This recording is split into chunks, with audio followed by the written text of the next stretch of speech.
17 फरवरी के दिन गणित की परीक्षा होने जा रही है और बिहार बोर्ड के द्वारा जारी किया गया आज की इस वीडियो में गणित के ऐसे महत्वपूर्ण क्वेश्चन आपको बताने वाले हैं जो आपके एग्जाम में 100% पूछा जाएगा। आज आपको यह समझना है कि आप परीक्षा में बैठे हुए हैं और आप जवाब दे पा रहे हैं। आपको आज की इस वीडियो से पता चलेगा कि आपकी तैयारी कितनी हुई है।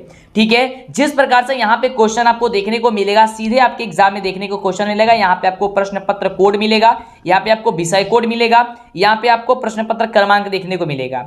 प्रश्नों की संख्या कितनी रहेगी यहाँ पे आपको देखने को मिलेगा। आइए वीडियो को शुरू करते हैं। वीडियो को लाइक और चैनल को सब्सक्राइब नहीं किया जल्दी से कीजिए और ध्यानपूर्वक वीडियो को समझिए, कॉपी कलम लेकर के बैठिए। तो सबसे पहला नंबर प्रश्न ये रहा आपके स्क्रीन पे कि 7/20 का दशमलव प्रसार क्या होगा, जो कि काफी बढ़िया क्वेश्चन है। जब भी आपके स्क्रीन पे ऐसा क्वेश्चन है तो सबसे पहले आपको क्या करना है, हर का गुणखंड निकालना होगा। जैसे कि यहाँ पे हर क्या है 20 है यानी कि 20 है। यहाँ पे इसको हम गुणखंड करेंगे तो हम लोग का गुणखंड जो देखेंगे, चेक करेंगे कि क्या इसका गुणखंड क्या आ रहा है।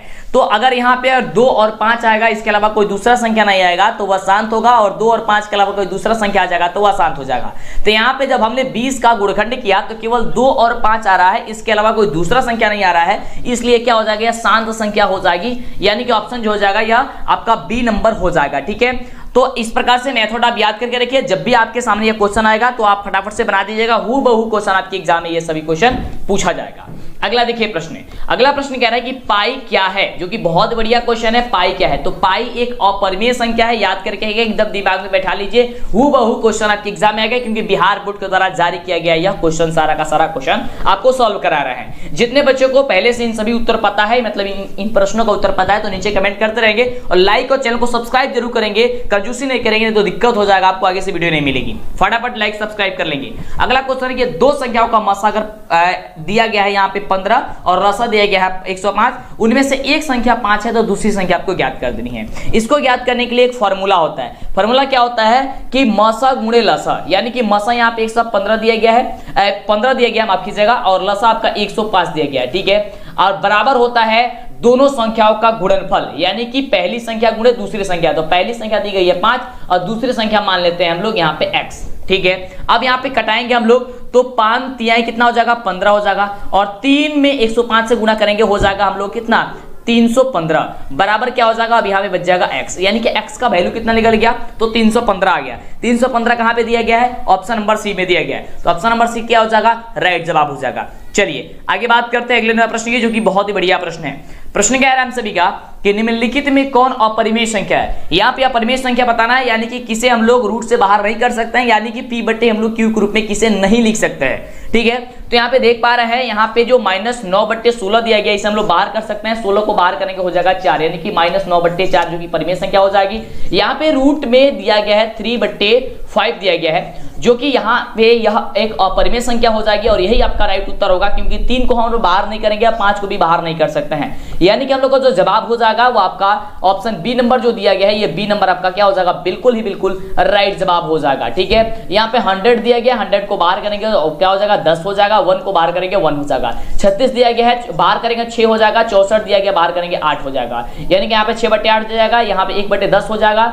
ठीक है, और यहाँ पे -9/4 हो जाएगा, लेकिन इसे हम लोग नहीं बाहर कर सकते, ये रूट में ही रहेगा। तो जो संख्या रूट में रहेगी वो क्या होती है, अपरिमेय संख्या होती है, यानी कि ऑप्शन नंबर हो जाएगा बी नंबर। ठीक है, बहुत सारी चीजें आपको हम बता रहे हैं, बस आपको कान में ईयरफोन लगा लेना है और शांत जगह बैठ करके वीडियो देखना है, आपको कहीं पे भी दिक्कत होने वाली नहीं है। अगला क्वेश्चन, क्योंकि अब सिक्का उछल चुका है, हेड भी अपना होगा और टेल भी अपना होगा। अगला क्वेश्चन कि निम्नलिखित में कौन द्विघात समीकरण है। द्विघात समीकरण कहने का मतलब क्या हो गया कि ax² + bx + c के रूप का होना चाहिए, वही आपका द्विघात समीकरण होता है, अन्यथा वह द्विघात समीकरण नहीं होगा। तो आप देखिए यहाँ पे 4 ऑप्शन में से कौन द्विघात समीकरण होगा, तो यहाँ पे ऑप्शन नंबर डी होगा।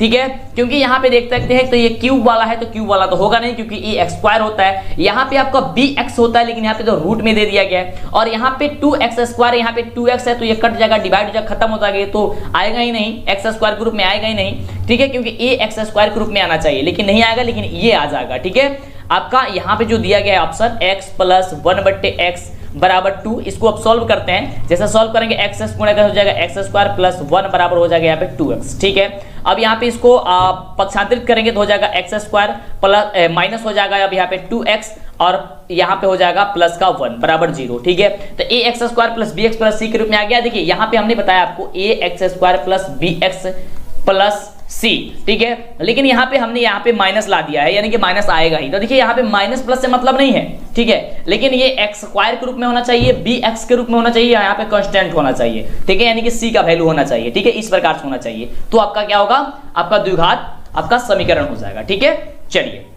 आगे बात करते हैं अगले क्वेश्चन की। अगला क्वेश्चन कह रहा है हम सभी का बहुत बढ़िया प्रश्न है, क्वेश्चन आपके हूबहू आपके एग्जाम में पूछा जाएगा। कह रहा है कि 188/220 जो है आपका इसका सरलतम रूप आपको ज्ञात कर देना है। सरलतम रूप कहने का मतलब होता है सबसे छोटा रूप क्या होगा, यानी कि आपको इतना बार इसको घटाना है ताकि सबसे छोटा हो जाए। तो जब इसे घटाएगा तो हो जाएगा आपका 47/55 और इससे ज्यादा यह नहीं घटेगा, ठीक है। यानी ऑप्शन जो हो जाएगा इसका डी नंबर जो होगा राइट जवाब हो जाएगा, ठीक है, कि 47 हो जाएगा 55, ठीक है, 55 हो जाएगा। आगे बात करते हैं अगले प्रश्न की। अगला प्रश्न कह रहा है हम सभी का बहुत बढ़िया प्रश्न है कि किसी द्विघात बहुपद के शून्यकों की अधिकतम संख्या कितनी होती है।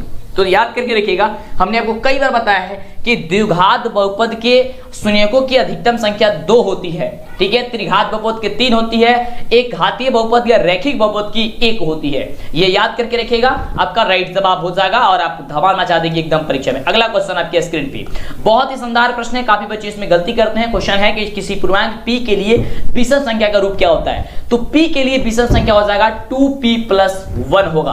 क्या होगा, 2p+1 होगा। अगर यहाँ पे सम संख्या बोलता तो केवल 2 हो जाता, 2p हो जाता, लेकिन यहाँ पे विषम संख्या के लिए बोला है तो 2p+1 होगा। और कहीं कहीं पे 2p के जगह m देता है तो 2m+1 कहे तो भी कोई दिक्कत नहीं है। यहाँ पे ये आपका चर का मान अलग अलग भी हो सकता है।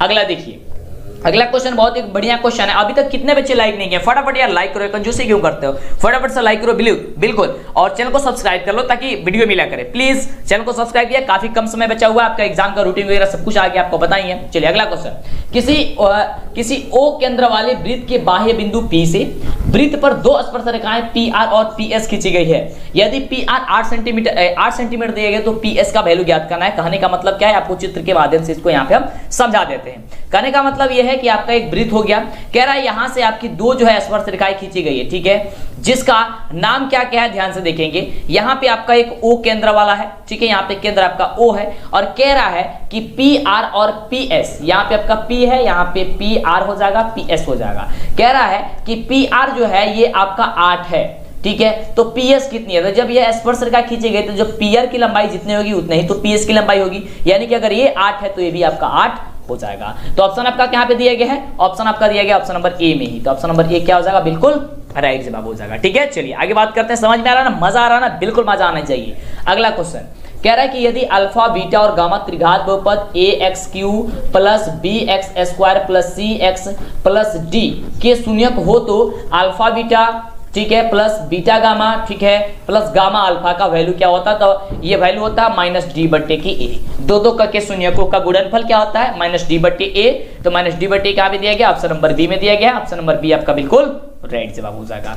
अगला क्वेश्चन, जितने भी बच्चों को पहले से उत्तर पता है नीचे कमेंट करते रहेंगे। अगला क्वेश्चन, प्रश्न कह रहा है कि 2 रैखिक समीकरणों के आलेख समानांतर रेखाएं हो तो अब रैखिक समीकरणों का युग्म क्या होता है, तो युग्म होता है अनगिनत हल होता है। क्या होता है, अनगिनत हल होता है, ये आपका राइट जवाब हो जाएगा, ऑप्शन नंबर सी। ओके, चलिए आगे बात करते हैं अगले नंबर प्रश्न की। अगला नंबर प्रश्न हम सभी क्या कह रहा है, बहुत ही शानदार प्रश्न है। प्रश्न कह रहा है कि बहुपद 2x³ - 5x² - 14x यानी कि 14x + 8 के शून्यकों का योग क्या होगा। यानी कि यहाँ पे त्रिघात बहुपद है ये, और त्रिघात बहुपद में पूछ रहा है कि alpha plus beta plus gamma का वैल्यू पूछ रहा है। तो alpha plus beta plus gamma बराबर होता है -b/a। तो -b, तो -b का वैल्यू कितना, -5 लगा देते हैं, -5/a। का वैल्यू कितना है, 2, यहाँ पे कर देंगे हम लोग 2, ठीक है, 2 माइनस क्या हो जाएगा, प्लस क्या हो जाएगा 5 और 2 यानी कि 5/2, ये कटेगा नहीं, 5/2 कहां पे दिया गया, ऑप्शन नंबर डी में दिया गया है। ऑप्शन नंबर डी क्या हो जाएगा, राइट जवाब हो जाएगा। समझ में आ रहा है ना। चलिए आगे बात करते हैं अगले प्रश्न की। चलिए अगला प्रश्न कह रहा है कि समीकरण 9x² - 1 = 0 की मूलों की प्रकृति क्या होगी। तो जब भी प्रकृति ज्ञात करना होगा तो सबसे पहले आपको d का वैल्यू ज्ञात करना होगा। d बराबर होता है b² - 4ac, ठीक है। तो b का वैल्यू यहाँ पे तो कुछ दिया ही नहीं गया क्योंकि 0 है, तो 0 का स्क्वायर कर देंगे, यहाँ पे क्या हो जाएगा 0 का स्क्वायर माइनस 4 गुणे ए का वैल्यू कितना है 9 इंटू सी का वैल्यू कितना है यहाँ पे माइनस का 1। ठीक है, अब चलिए 0 का स्क्वायर करेंगे 0 ही होगा, 9 चौका 36 और 36 में -1 से गुणा करेगा हो जाएगा प्लस का 36। ठीक है, यानी कि d बराबर हो जाएगा क्या चीज 36। तो d बराबर जब 36 हो गया तब कहने का मतलब ये होगा कि d का वैल्यू बड़ा हो गया किससे 0 से। तो जब d का वैल्यू 0 से बड़ा हो जाएगा तो उसका वास्तविक और असमान मूल होता है, प्रकृति होता है, यानी कि ऑप्शन नंबर ए जो होगा यहाँ पे बिल्कुल राइट जवाब होगा। समझ में आ रहा है ना, बिल्कुल समझ में आना चाहिए और इसका राइट जवाब हो जाएगा ऑप्शन नंबर ए। अगला देखिए, अगला प्रश्न हम सभी का कह रहा है, बहुत बढ़िया प्रश्न है कि यदि ए बी सी और पी क्यू आर समरूप त्रिभुज है जिसमें कोण ए बराबर 42 डिग्री है और कोण आर बराबर 80 डिग्री है और कोण बी बराबर आपको बताना है कि क्या होगा। तो ध्यान दीजिएगा, यहाँ पे दो त्रिभुज है, त्रिभुज के माध्यम से समझिए दिक्कत नहीं होगा। या आप देखिए एक त्रिभुज हम लोग यहाँ पे बना देते हैं, ठीक है, ये त्रिभुज तिरछा करे जा रहा है जी, चलिए ए बी सी हो गया। एक ये त्रिभुज आपका बन गया, यहाँ पे इसको बना देते हैं क्या चीज पी क्यू और आर बना देते हैं। कह रहा है कि कोण ए बराबर 42 डिग्री है यानी कि ये 42 डिग्री है। ठीक है, कोण आर बराबर जो दिया गया है ये 80 डिग्री है यानी कि 80 डिग्री है। चलिए, और कोण बी का वैल्यू बता देना है, यानी कि देखिए ये और एक कह रहा है कि सुनो समरूप है। जब समरूप है तो जब ये आपका 42 डिग्री है तो यहाँ पे इसका सी का भी आर का वैल्यू होता है, यहाँ पे सी का वैल्यू हो जाएगा, यहाँ पे वही वैल्यू हो जाएगा, मान बराबर हो जाएगा, यानी 80 डिग्री ये भी हो जाएगा। यानी कि 42 डिग्री हम लोग को पहले से दिया ही है और कोण सी यहाँ पे क्या हो जाएगा, यहाँ पे आपका 80 डिग्री हो जाएगा क्योंकि समरूप है। समरूप है तो इसमें आर का वैल्यू आपके किसके बराबर हो जाएगा, यहाँ पे आपका सी के वैल्यू के बराबर हो जाएगा और यहाँ ए का वैल्यू किसके बराबर हो जाएगा, पी के बराबर हो जाएगा। तो यहाँ पे जब हम लोग दो पता चल गया तो तीसरा ज्ञात कर लेना है, तो आसानी से ज्ञात हो जाएगा क्योंकि तीनों त्रिभुज के तीनों कोणों के तीनों अंतःकोणों का योगफल कितना होता है 180 डिग्री होता है। तो जब 180 डिग्री होता है तो 42 प्लस 80 प्लस कोण बी बराबर कितना हो जाएगा 180 डिग्री और 42 को 80 जोड़ेंगे तो 122 हो जाएगा। 122 प्लस कोण बी बराबर 180 डिग्री। अब यहाँ पे एक कोण बी बराबर क्या हो जाएगा 180 माइनस का 122 घटाएंगे कितना हो जाएगा आपका हो जाएगा 58 डिग्री। तो ऑप्शन कहाँ पे दिया गया 58 डिग्री, ऑप्शन नंबर सी में दिया गया। समझ में आ रहा है, क्या पे दिया गया ऑप्शन नंबर सी में दिया गया है। ओके, चलिए आगे बात करते हैं अगले प्रश्न की। काफी आसान क्वेश्चन है, बहुत ही लाजवाब शानदार क्वेश्चन है। अगला क्वेश्चन कि एक्स स्क्वायर माइनस का 5 की शून्य क्या होगा। तो शून्य ज्ञात करने के लिए हम लोग बराबर 0 कर लेते हैं। एक्स स्क्वायर को हम लोग पक्षांतरित करने के हो जाएगा 5 हो जाएगा, पक्षांतरित करके प्लस में 5 हो जाएगा क्योंकि माइनस में 5 दिया गया है। चलिए उसके बाद से यहाँ पे एक्स स्क्वायर है तो एक्स का वैल्यू निकाल करने की क्या होगा रूट में चला जाएगा, रूट 5 हो जाएगा। और हम सभी जानते हैं कि रूट जो 5 होता है यानी कि रूट में जो भी संख्या चली जाती है उसमें क्या होती है कि प्लस और माइनस दोनों में संख्या आती है, यानी कि एक आपका एक्स का वैल्यू हो जाएगा रूट 5 यानी कि प्लस रूट 5 और एक हो जाएगा माइनस रूट 5। ऑप्शन क्या हो जाएगा आपका, ऑप्शन हो जाएगा ऑप्शन नंबर सी।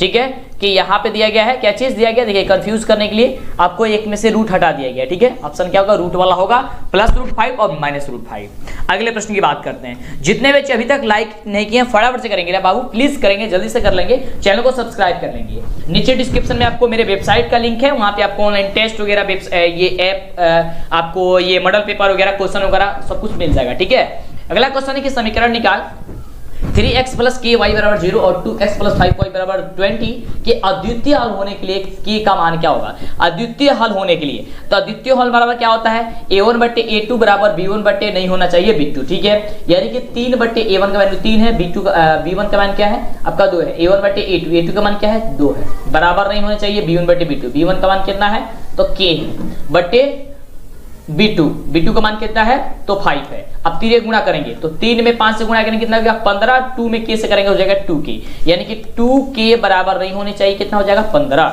अब k बराबर नहीं होना कहा क्या चीज 15 बट्टे की 2 क्या होता है 15 बट्टे 2 कटेगा नहीं तो 15 बट्टे 2 ही आंसर आ जाएगा, यानी कि k बराबर नहीं होगा 15 बट्टे 2 ये आपका हो जाएगा आंसर। ऑप्शन नंबर क्या हो जाएगा ए नंबर बिल्कुल राइट जवाब। अगले प्रश्न की बात करते हैं। अगला प्रश्न कह रहा है कि निम्नलिखित में कौन समानांतर श्रेणी में है। समानांतर श्रेणी कहने का मतलब हो गया कि A1 ये आपका D हो D1 बराबर D2 होना चाहिए। ठीक है, यानी कि सार्वंतर का वैल्यूज बराबर होनी चाहिए।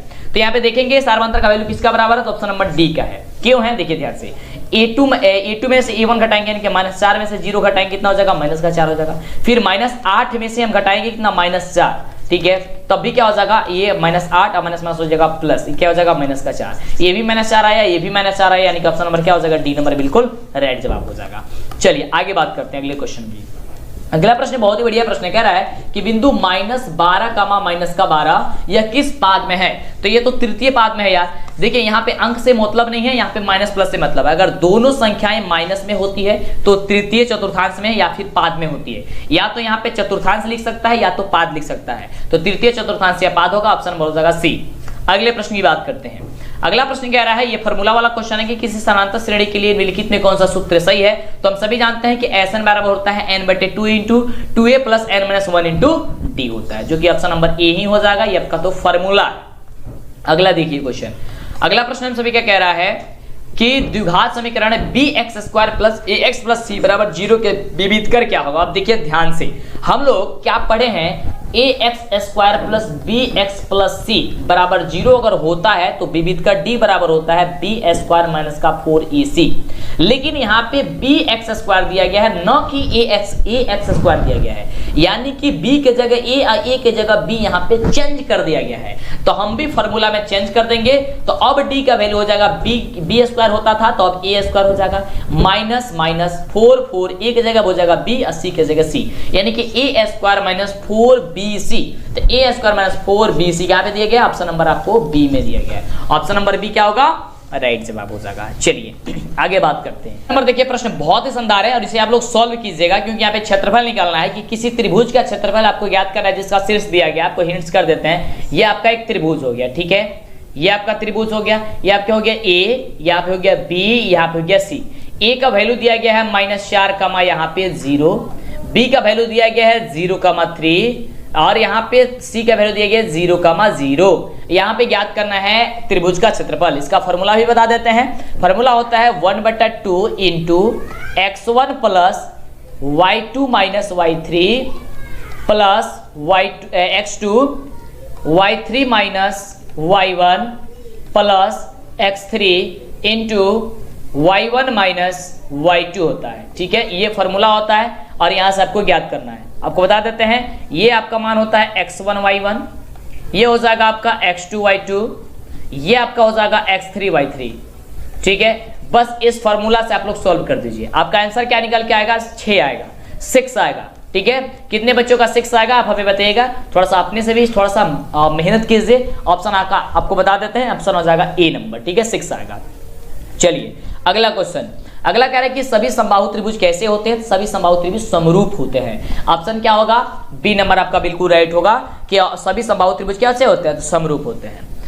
अगला प्रश्न कह रहा है, हम सभी का बढ़िया प्रश्न है। प्रश्न कह रहा है कि यदि बहुपद f × x = x² - 3x + 5 के शून्य अगर a और b हो तो 4a + b का वैल्यू ज्ञात करना। अब देखिए इसमें बच्चे काफी ज्यादा कंफ्यूज होते हैं, अरे यार ये कैसे बनेगा। कुछ नहीं, आपको टेंशन नहीं लेनी है।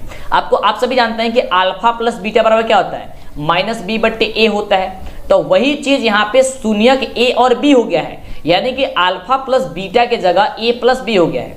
तो a + b बराबर क्या हो जाएगा, -b/a। तो -b यहाँ पे माइनस क्या हो जाएगा, -3/a। का वैल्यू कितना है, 1, ठीक है। उतना हो जाएगा, माइनस हो जाएगा प्लस 3/1, यानी कि हो जाएगा यहाँ पे 3, यानी कि a + b का वैल्यू निकल गया 3। तो यहाँ पे ज्ञात क्या चीज करना है कि 4 × a + b, ठीक है। तो 4 तो 4 और a + b का में निकल गया 3, यानी कि 4 × 12। कितना हो गया आंसर, 12 निकल के कहाँ पे, ऑप्शन नंबर बी में है। हो जाएगा आपका राइट जवाब बिल्कुल। तो इस प्रकार से किसी भी क्वेश्चन को सॉल्व कीजिएगा, सोचिएगा, समझिएगा, तब भी आपसे बनेगा।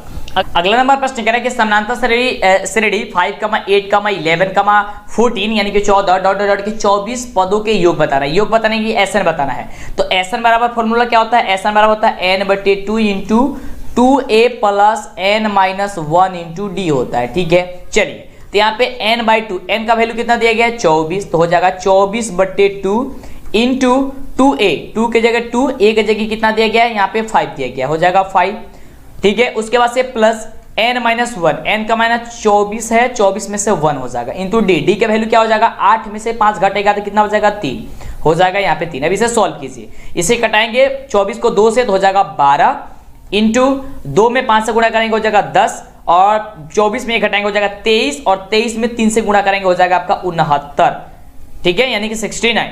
और उसके बाद से क्या होगा, ध्यान दीजिएगा, 12 गुने अब क्या हो जाएगा 10 और यहाँ पे 69 कितना का 79 हो जाएगा, 79 हो जाएगा। अब 12 में हम 779 से गुणा करेंगे, हो जाएगा कितना 948। ठीक है, ऑप्शन क्या हो जाएगा, सी नंबर हो जाएगा। क्या आ जाएगा, सी नंबर आपका बिल्कुल राइट जवाब हो जाएगा। चलिए आगे बात करते हैं। तो इस प्रकार से आपको किसी भी क्वेश्चन को सॉल्व कर देना। ये देखिए चुटकी में बनेगा कैसे, बिंदु 5,5 की दूरी मूल बिंदु से क्या होगी। मूल बिंदु से ज्ञात करने के लिए क्या करना होगा, आपको एक रूट लगा देना होगा। ठीक है, दोनों का स्क्वायर करके जोड़ देना है। तो 5 का स्क्वायर हो जाएगा 25, फिर 5 का स्क्वायर हो जाएगा 25, दोनों का जोड़ेंगे हो जाएगा 50, 50 को बाहर कर देंगे हो जाएगा 5√2। ठीक है, 5√2 कहां पे दिया गया, ऑप्शन नंबर सी। रूट से बाहर कर देंगे, रूट से बाहर करेंगे तो क्या होगा 5√2 होगा। अगला देखिए क्वेश्चन, अगला प्रश्न कह रहा है कि यदि त्रिभुज एबीसी में AB बराबर 13 दिया गया है, BC बराबर 12 दिया गया है, AC बराबर 5 दिया गया है, तो कोण C का वैल्यू ज्ञात करना है। यानी कि ध्यान दीजिएगा, कोण ये ABC है, ये आपका ABC है, और यहाँ पे ABC में कह रहा है AB, यहाँ ACB। ठीक है, ABC हो गया। ठीक है, और यहाँ पे कोण C का वैल्यू ज्ञात करना है, इसका वैल्यू ज्ञात करना है। कह रहा है कि एक AB का वैल्यू यहाँ पे 13 है, और यहाँ पे BC का वैल्यू कितना है, तो 12 है। BC के वैल्यू 12 है, और AC का वैल्यू कितना है, तो आपका 5 है। ठीक है, तो आपको ये बता देना है कि बताइए कि कोण C का वैल्यू क्या होगा। तो यहां से हम लोग ध्यान से देखेंगे कि लंब स्क्वायर और आधार स्क्वायर करते हैं तो कर्ण स्क्वायर के बराबर क्या आता है या नहीं आता है। तो 5 का स्क्वायर करेंगे हो जाएगा 25, आप 12 का स्क्वायर करेंगे हो जाएगा 144। ठीक है, ये हो जाएगा 169। ठीक है, क्या हो जाएगा 169। उसके बाद से 13 का स्क्वायर करेंगे हो जाएगा 169। ठीक है, इसका भी करेंगे हो जाएगा आपका 13, यानी कि दोनों का मान ये बराबर आ रहा है। तो दोनों का जो मान बराबर है, यानी कि लंब स्क्वायर प्लस आधार स्क्वायर बराबर कर्ण स्क्वायर के बराबर आ रहा है, यानी कि आपका हो जाएगा 90 डिग्री। कितना हो जाएगा 90 डिग्री। यदि लंब स्क्वायर प्लस आधार स्क्वायर बराबर कर्ण स्क्वायर होता है तो क्या होता है, उसका मान 90 डिग्री होता है। चलिए, पाइथागोरस के विलोम और पाइथागोरस के परिमेय दोनों पढ़े होंगे आप लोग। चलिए अगला क्वेश्चन है कि 6,10 की कोटि क्या होगी। तो ध्यान दीजिएगा, दो होता है, एक होता है भुज और दूसरा होती है कोटि। तो कोटि क्या हो जाएगी 10, क्या हो जाएगी 10। ऑप्शन क्या दिया गया, बी नंबर में। अगर आपका भुज कहता तो क्या हो जाएगा 6।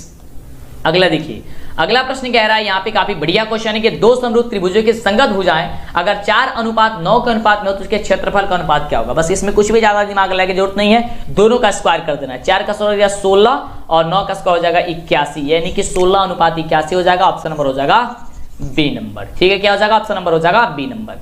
अगले प्रश्न की बात करते हैं। अगला प्रश्न कह रहा है कि यदि ए बराबर दिया गया है 5,2 और बी बराबर 9,5 के बीच की दूरी आपको ज्ञात करना है। तो दूरी ज्ञात करने के लिए कुछ भी ज्यादा दिमाग लगाने की जरूरत नहीं है। इस दूसरे वाले में से दूसरे का जो पहला मान वैल्यूज दिया गया है, इसमें से इस पहले वाले का पहले मान घटा देना है। और देखिए ध्यान से 9 में से 5 घटेगा कितना होगा 4, कितना होगा 4, 4 का स्क्वायर करेंगे क्या हो जाएगा 16। फिर ये 5 में से 2 घटेगा कितना हो जाएगा 3, 3 का स्क्वायर कितना करेंगे कितना हो जाएगा 9, 16 9 कितना होता है, कहेगा सर 25 होता है। 25 का जब आप लोग यहाँ से हटाएंगे तो क्या होगा, मतलब रूट से बाहर करेंगे क्या होगा, सर कहेगा सर 5 होगा। जो बिल्कुल आपका आंसर आ गया 5। ऑप्शन क्या होगा डी नंबर। कितना आसान है ना, काफी जबरदस्त है। अगला देखिए क्वेश्चन। अगला प्रश्न कह रहा है कि यदि ए बी बराबर त्रिभुज एबीसी में डीई समानांतर अगर बीसी है और एडी बट्टा बीडी एडी बट्टे डीबी बराबर 3/4 है तो एसी का वैल्यू एसी का वैल्यू 15 है तो एई का वैल्यू ज्ञात कीजिए। इसे ध्यान दीजिएगा, थोड़ी सी समझने की जरूरत है इसमें। ठीक है, वैसे तो इसका आंसर आएगा 6.43। ठीक है, क्योंकि आपके यह एक्सरसाइज का क्वेश्चन है, शायद 6.1 या 6.3 का क्वेश्चन है ये। ठीक है, देखिए इसको ज्ञात करने के लिए यहाँ पे एक त्रिभुज बना लीजिए आप। ठीक है, ध्यान से समझिएगा, त्रिभुज समझ लीजिएगा तो आपको समझ में आ जाएगा। ये आपका ए बी सी हो गया। कह रहा है इसमें आपको एक समानांतर त्रिभुज, समानांतर है क्या चीज, आपको डी और ई है। ओके, कह रहा है कि एडी बट्टे 3/4 है, एडी बट्टे डी बी बराबर 3/4 यानी कि 3, ये हो गया 4, और ए सी यानी कि पूरा का मान ये जो दिया गया है, यह टोटल वैल्यू दिया गया 15, और ए ई ज्ञात करने इतना ज्ञात करना है। इसका मतलब ये हो गया कि अगर हम लोग ए सी में से अगर केवल आपका ये वाला वैल्यू घटा देते हैं तो हम लोग का ये वाला वैल्यू निकल जाएगा। बिल्कुल, तो ये हो जाएगा आपको 3/4 बराबर यहाँ पे ए सी माइनस का, यहाँ पे देखिए यहाँ पे टोटल ए सी माइनस यहाँ पे हम लोग हो जाए क्या चीज सीई बट्टे क्या हो जाएगा हम लोग का यहाँ पे टोटल वैल्यू जो है वो कितना दिया गया है, यहाँ पे टोटल वैल्यू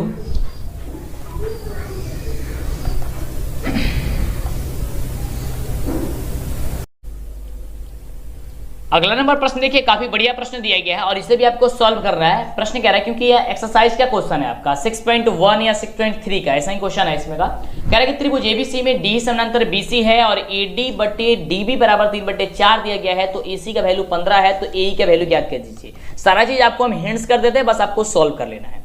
यहाँ पे हम आपको एक त्रिभुज बना देते हैं, तो यहाँ पे एक त्रिभुज ये बन गया, ये त्रिभुज आपका बन गया ए, ये बन गया बी और ये बन गया आपका सी। यहां कह रहा है कि ये एक समानांतर है, तो डी ई एक समानांतर हो गया। कह रहा है कि एडी बराबर 3 है, तो एडी बराबर हमने कर दिया 3, डीबी बराबर 4 है, तो हमने कर दिया 4। जिस प्रकार से हम कर रहे हैं इसी प्रकार से करिएगा, केवल आपको सॉल्व कर लेना है। और टोटल का वैल्यू यहाँ पे दिया गया है 15, ठीक है, 15 सेंटीमीटर यहाँ पे दिया गया है। ये ए सी का वैल्यू दिया गया है, ठीक है। और ए ई यानी ऊपर वाला मान ये पूछ रहा है, यहां से यहां तक पूछ रहा है। तो यहाँ पे हम लोग जानते हैं एडी बटे डीबी बराबर होता है एई बटे सीई, यही होता है ना, बिल्कुल हम लोग जानते हैं। चलिए उसके बाद से यहाँ पे एडी बटे डीबी तो दे ही दिया गया है, यानी कि 3/4 हम लोग को दे ही दिया गया है। एई का मान ज्ञात करना है, तो 15 में से घटाएंगे अगर हम लोग सीई का मान या ईसी का मान, सीई का मान, तब तो हम लोग का निकल के चला आएगा एई का मान और नीचे हो जाएगा सीई, ठीक है। अब इसको तिर्यक मल्टीप्लाई करके बस गुणा कर दीजिएगा, आपका आंसर राइट जवाब आ जाएगा। तो इसका राइट जवाब हो जाएगा ऑप्शन नंबर, यहाँ पे ऑप्शन ए आना चाहिए। क्या हो जाएगा आपका 6.43 सेंटीमीटर ही आना चाहिए, ठीक है, आएगा ही। आप सब कर लीजिएगा। चलिए आगे बात करते हैं अगले क्वेश्चन की। आपको ये एक्सरसाइज का क्वेश्चन है, वैसे सारा चीज तो हेल्प कर ही दी है। अगला क्वेश्चन है कि समांतर श्रेणी 4,9, 14, 19 डॉट डॉट का कौन सा पद 109वां है, यानी कि 109वां पद कौन सा है आपको बताना है। यानी कि a plus n minus 1 into D बराबर दे दिया गया है 109, ठीक है। क्या दिया गया है, a plus n minus 1 into D बराबर दे दिया गया इतना 109। तो a का वैल्यू कितना दिया गया है 4 प्लस n का वैल्यू ज्ञात करना है -1 इंटू डी, डी का वैल्यू क्या हो जाएगा 9 में से 5 4 जाएगा, कितना हो जाएगा 5, बराबर हो जाएगा 109। अब देखिए यहाँ पे जब इसको 4 को पक्षांतरित करेंगे तो कितना हो जाएगा, और इसको हम लोग गुणा कर लेंगे तो 5n माइनस हो जाएगा 5 बराबर हो जाएगा 109। आइए आपको क्या हो जाएगा, अब यहाँ पे आकर के ये जो है आपका घट जाएगा, यहाँ हो जाएगा 4, ठीक है। अब देखिए 5n माइनस 5 बराबर कितना हो जाएगा 105 हो जाएगा। अब 105 में फिर क्या होगा 5n बराबर हो जाएगा, ये अब माइनस में फिर जाएगा इधर तो हो जाएगा आपका 110। 5n बराबर हो गया 110, तो 5n बराबर क्या हो जाएगा 110 बट्टे की 5, यानी हो जाएगा 55, ठीक है। तो 22 माफ कीजिएगा 22 होगा, कितना क्या 22, ठीक है। तो 22 आपका क्या हो जाएगा ऑप्शन नंबर डी हो जाएगा, ठीक है। 110 में 5 से भाग देंगे तो 22 आएगा, तो 22वां पद आपका हो जाएगा, ठीक है। चलिए आगे बात करते हैं अगले नंबर प्रश्न की।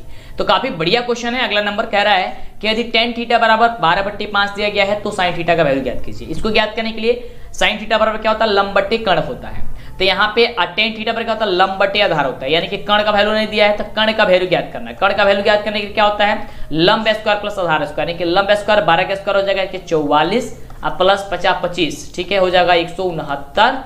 169 को बाहर करेंगे बच जाएगा 13, यानी कि कर्ण आ गया 13। तो sin थीटा बढ़ता है लंब बटे कर्ण, तो लंब आपका 12 दिया गया, कर्ण आपका 13 हो गया, यानी कि 12/13 कहाँ पे दिया गया है ऑप्शन नंबर ए में दिया गया है। समझ में आ रहा है। चलिए आगे बात करते हैं अगले नंबर प्रश्न की। तो इस प्रकार से किसी भी क्वेश्चन को आप आसानी तरीके से सॉल्व करने काफी मजेदार है, लाजवाब है। जल्दी से वीडियो को लाइक और चैनल को सब्सक्राइब कर लेंगे जिससे कि आगे से वीडियो मिले। अगला देखिए क्वेश्चन, इस चूट क्यों बनाएंगे, काफी बच्चों की इसमें परेशानी होती है। कह रहा है कि बिंदु ए बराबर जो है -7,5 है और बी बराबर दिया गया 4,2, तो मिलाने वाले रेखाखंड के मध्य बिंदु का आपको नियामक बताना है। चलिए तो मध्य बिंदु का नियामक क्या होता है, ध्यान दीजिएगा। क्या कीजिएगा, आपको इसमें का पहला और इसमें का पहला दोनों को जोड़ करके आपको ट्रिक बताते हैं। इसमें का पहला और इसमें का पहला वाला जोड़ करके 2 से भाग दीजिएगा, तो 7 में से यहाँ पे -7 में 4 जोड़े कितना होगा -3 और बट्टे 2, ठीक है। और 5 और 2 कितना होगा 7/2, आपका आंसर आ गया -3,2 और 7,2, क्या हो जाएगा आपका आंसर ऑप्शन नंबर बी। तो ये आपका बिल्कुल राइट जवाब हो गया। बस इसी प्रकार से ये बनता है। जब भी आपसे क्वेश्चन आएगा इस प्रकार आप फटाफट इस फॉर्मूले से आप इस ट्रिक से बना दीजिएगा, आपका बिल्कुल राइट जवाब हो जाएगा। अगला देखिए प्रश्न कह रहा है कि यदि सूर्य की ऊंचाई 60 डिग्री है, ठीक है, ऊंचाई 60 डिग्री है, तब 30 डिग्री मीटर की लंबी छाया बनाने वाले उद्दर्ग मीनार की जो ऊंचाई होगी किस प्रकार से होगी। यानी कि मान लेते हैं ये कि आपका ये हो गई आपके मीनार, ठीक है, इसकी ऊंचाई जो है आपका ए बी सी इसको मान लेते हैं। इसकी छाया कितने दी गई है, 30 मीटर दी गई है, और कह रहा है कि ये 60 डिग्री है, इसका कोण 60 डिग्री मान लेते हैं। तो यहाँ पे कह रहा है इसकी ऊर्ध्वाधर मीनार की ऊंचाई यानी कि ये बताना है, यानी कि 10 बताना है। तो 10 60 डिग्री बराबर कितना हो जाएगा, ए बी बटे 30, ठीक है। तो 10 60 का वैल्यू कितना होता है, रूट का 3 होता है, रूट 3 बराबर क्या उतना हो जाएगा, ए बी बट्टे कितना हो जाएगा, 30 हो जाएगा, और नीचे 1 कुछ नहीं है तो 3 मल्टीप्लाई कर देंगे, कितना हो जाएगा, यहाँ पे ए बी बराबर हो जाएगा 30√3, ठीक है। 30√3 कहाँ पे दिया गया है, 30/√3, ठीक है, कहाँ पे दिया गया है, 30√3 कहाँ पे दिया गया, ऑप्शन नंबर सी में दिया गया है। क्या दिया गया, ऑप्शन नंबर सी में, ठीक है। 30√3 हो जाएगा, यहाँ पे चीजें गुणा कर दिए हैं, ठीक है। चलिए आगे बात करते हैं, अगला क्वेश्चन काफी बढ़िया क्वेश्चन है। दो खंभे जिसकी ऊंचाई है 6 मीटर 11 मीटर है, समतल भूमि पर खड़े हैं, यदि खंभों के पास के बीच की दूरी जो 12 मीटर है तो उसकी ऊपरी सिरे की ज्ञात किया। और देखिए ये काफी आसान है और ये क्वेश्चन आपका एग्जाम में 5 नंबर का भी पूछा जाता है, तो ध्यान से समझ लीजिए। अगर एक ट्रिक भी पता होगा तो केवल आपको लिखना होगा, लिख कर बना दीजिएगा। देखिए 2 खंभा है, एक खंभा कह रहा है कि 6 मीटर है और दूसरा खंभा कह रहा है कि 11 मीटर है, ठीक है। और इसके नीचे जो ये आपका है इसके बीच की दूरी जो है वह 12 है, ठीक है। अब कह रहा है इसको जो, अब हम यहाँ पे इसको मिला देते हैं। अब कह रहा है इसके सिरों के बीच के ज्ञात कीजिए, यानी कि मान लीजिए ए हो गया, बी हो गया, सी हो गया, डी हो गया, ई हो गया, ठीक है। चलिए, और ये पूछ रहा है, ये भी दिया है, ये भी दिया है, ये भी दिया है, ये टोटल दिया है। तो जब ये टोटल दिया है तो हम लोग को इसका मान कितना हो जाएगा, क्योंकि देखिए इसकी लंबाई के बराबर अब हो गया। जब हमने कट किया तो 6 ये हो गया, 6 ये हो गया, ठीक है। तो जब 6 ये हो गया तो ये टोटल लगा रहा थी कितना हो जाएगा, 11 में से 6 जाए कितना बचेगा, 5, यानी कि ऊपर वाला 5 आ गया, ठीक है। इसी प्रकार से आसानी तरीके से 5 आ गया। तो जब 5 हम लोग को ये पता हो गया और ये नीचे वाला 12 है तो अभी ऊपर वाला इसमें भी 12 होगा, तो 12 भी पता चल गया, 5 भी पता चल गया, यानी कि लंब और आधार पता चल गया। कर्ण निकालना है, कर्ण का फॉर्मूला क्या होता है, लंब स्क्वायर प्लस आधार स्क्वायर। 5 का स्क्वायर 25 और 12 का स्क्वायर 144 हो जाएगा। दोनों को जोड़ेंगे 169, 169 को बाहर करने हो जाएगा 13, यानी कि 13 मीटर हो जाएगा आंसर। और यह क्वेश्चन आपके एग्जाम में 5 नंबर में भी आता है। चलिए अगला क्वेश्चन काफी आसान क्वेश्चन है, कई बार ये क्वेश्चन पूछा गया है। और देखिए फिर इसमें भी आ गया है क्वेश्चन कि 2 वृत्तों के क्षेत्रफल का अनुपात अगर 9:1 है तब उनकी त्रिज्याओं का अनुपात क्या होगा। तो देखिए जब भी त्रिज्याओं का अनुपात पूछेगा तो इसका वर्गमूल निकाल दीजिएगा, ठीक है। 9 का वर्गमूल करेंगे 3 हो जाएगा और 1 का करेंगे कितना हो जाएगा, 1 हो जाएगा, यानी कि 3:1 हो जाएगा। तो 3:1 कहाँ पे दिया गया, ऑप्शन नंबर ए में दिया गया है। ऑप्शन नंबर ए क्या होगा, राइट जवाब हो जाएगा। समझ में आ रहा है। चलिए आगे बात करते हैं। अगला क्वेश्चन क्या रहा है कि 4, 2, 5, 2, 0, 3, 2, 3 का बहुलक क्या होगा, यानी कि सबसे ज्यादा बार कौन आया है। तो देख रहे हैं यहाँ पे 2 और यहाँ पे 3, यानी कि 3 बार 2 आया है और 2 बार 3 आया है, यानी कि सबसे ज्यादा बार 2 आया है। तो 2 आपका आंसर क्या हो जाएगा, जो सबसे ज्यादा बार आया होगा वही आपका बहुलक होगा। अगला देखिए, अगला प्रश्न कह रहा है कि यदि घनाभ की लंबाई, चौड़ाई और ऊंचाई क्रमशः 15, 12 और तथा 4.5 है, ठीक है। तो इसका जो आंसर निकल के आएगा, यानी कि इसका आयतन ज्ञात करना, तो इसको ज्ञात करने के लिए कुछ नहीं करना होगा, 15 × 12 × 4.4 कर दीजिए। अब जैसे ही इतना आप गुणा कीजिएगा तो ये फटाफट तरीके से आएगा। क्या गुणा करना है, 15 × 12 और गुणे आपको करना है 4.5 में, ठीक है। तो ये हो जाएगा आपका 810 सेंटीमीटर क्यूब। क्या हो जाएगा, 810 सेंटीमीटर क्यूब हो जाएगा। ऑप्शन क्या हो जाएगा, बी नंबर आपका हो जाएगा। चलिए आगे बात करते हैं अगले नंबर प्रश्न की। अगला प्रश्न क्या रहा है, देखिए कंफ्यूज करने वाला क्वेश्चन है, आपके एग्जाम में आया था, काफी बच्चे इसको छोड़ दिए थे क्वेश्चन के, और ये आपका फॉर्मूला है और इसमें काफी बच्चे गलती कर दिए। कैसे गलती किए थे, ध्यान दीजिएगा। कोण थीटा वाले त्रिज्याखंड का क्षेत्रफल ज्ञात कीजिए। तो सभी बच्चों को याद क्या था, त्रिज्याखंड का क्षेत्रफल कि θ/360 × πr², इतना सभी किसी को याद था। क्या याद था बच्चों को, कि सबको ही, और हम लोग ही बताते हैं θ/360 × πr², लेकिन ऑप्शन में ये कहीं पे है ही नहीं। तो काफी बच्चे बोले कि सर क्वेश्चन ने गलती दे दिया है या ऑप्शन गलती दे दिया है। बिल्कुल गलती नहीं दिया है, ध्यान दीजिएगा। यहाँ पे जो है क्या किया गया है, ऑप्शन नंबर सी में ध्यान से देखिए। सी में जब ध्यान से आप देखेंगे तो क्या दिया गया है कि θ/720 × 2πr², जब इसके 2 से कटाएंगे तो 360 नहीं आ जाएगा, तो θ/360 × πr² नहीं आ गया। कहेंगे सर आ गया, बिल्कुल तो आ गया, तो यही आंसर हो जाएगा आपका। यही आपको कंफ्यूज करने के लिए आपको दिया जाता है। ज्यादा कुछ माथापीची करने की जरूरत नहीं है, थोड़ा सा दिमाग लगेगा सब कुछ हो जाएगा। अगला देखिए, अगला क्वेश्चन कह रहा है कि 1 माइनस साइन ए, ठीक है, और कह रहा है कि 1 माइनस साइन ए, ठीक है, ये किसके बराबर है? 1 माइनस साइन ए इंटू 1 माइनस साइन ए, ये गलत है बाबू। यहाँ पे 1 माइनस साइन ए इंटू 1 माइनस साइन ए ना होकर के यहाँ पे 1 माइनस साइन ए इंटू 1 प्लस साइन ए होना चाहिए, क्योंकि हम लोग जानते हैं ए स्क्वायर माइनस बी स्क्वायर का फॉर्मूला होता है ए प्लस बी इंटू ए माइनस बी का। तो यहाँ पे अगर ऐसा अगर ऑप्शन रहता है दोनों माइनस में, तब तो यहाँ पे कोई भी ऑप्शन नहीं होगा हमारे अनुसार से, ठीक है, और होगा ही नहीं। और देखिए अगर ये रहता है, अगर यहाँ पे एक प्लस रहता है एक माइनस रहता है, तो हम लोग इस फॉर्मूले से बना देंगे, तो क्या हो जाएगा ए स्क्वायर, तो ए का स्क्वायर करेंगे 1 का स्क्वायर हो जाएगा 1, यहाँ पे प्लस होगा, ठीक है। चलिए उसके बाद साइन स्क्वायर, साइन स्क्वायर हो गया, ठीक है, साइन स्क्वायर ही, और 1 का स्क्वायर करेंगे 1 और साइन स्क्वायर तो साइन स्क्वायर हो ही गया। तो 1 माइनस साइन स्क्वायर किसके बराबर होता है? कॉस स्क्वायर के बराबर होता है, तो कॉस स्क्वायर क्या हो जाएगा? ऑप्शन नंबर बी होगा, ठीक है। यहाँ पे माइनस ना देकर के प्लस देना चाहिए। आगे बात करते हैं अगले नंबर क्वेश्चन की। अगला नंबर क्वेश्चन क्या कह रहा है? बहुत ही शानदार प्रश्न है, और अभी तक जितने भी बच्चे वीडियो को लाइक, चैनल को सब्सक्राइब नहीं किए फटाफट करेंगे। अगला नंबर प्रश्न कह रहा है कि वर्ग अंतराल 110 और 130 का वर्ग चिन्ह क्या होगा? तो देखिए वर्ग चिन्ह ज्ञात करने के लिए दोनों को जोड़ करके 2 से भाग देना होता है, यानी कि 110 प्लस 130 बट्टे 2, तो हो जाएगा कितना जी? 240 बट्टे 2। 240 में घटाएंगे, जब भाग देंगे तो कितना हो जाएगा? 120।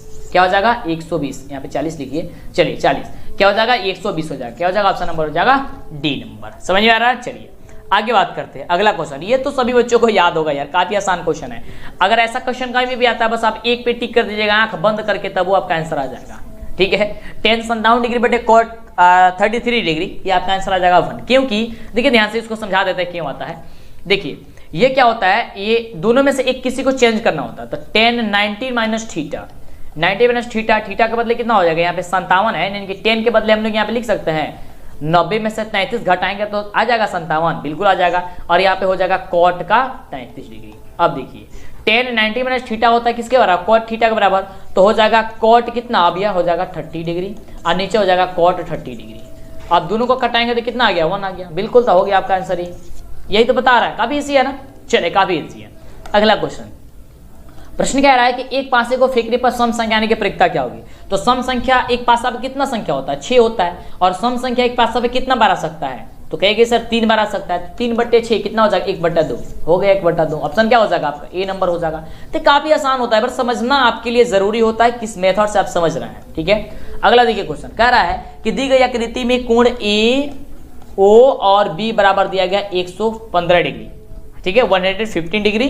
तो कह रहा है कि कोण ए पी का वैल्यू बताना है, पी यानी कि इसका वैल्यू आपको बताना है, ठीक है, और इसका वैल्यू आपको दे दिया गया 115।